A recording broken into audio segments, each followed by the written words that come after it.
रात के 2:47 थे। गांव के बाहर पुरानी हवेली से अचानक रोशनी जल उठी। लोग कहते थे वहां चुड़ैल, भूत और शैतानी डीमन तीनों साथ रहते हैं।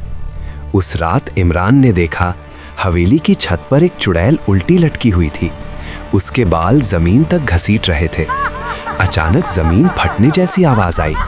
धुंध के बीच से एक शैतानी डीमन निकला, जिस्म पर जलती हुई लकीरें, आंखों से काला धुआं निकल रहा था। तभी इमरान के कान के पास एक ठंडी सांस महसूस हुई। पीछे मुड़कर देखा, एक भूत उसका नाम धीरे धीरे ले रहा था, इमरान।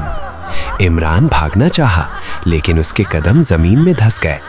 चुड़ैल ने हंसकर कहा, भूत डर पैदा करता है, डीमन रूह तोड़ता है, मगर मैं रूह ले जाती हूँ। सुबह सिर्फ इतना मिला, हवेली के दरवाजे पर इमरान का साया लटक रहा था और रात के बाद से गांव में कोई अकेला नहीं चलता।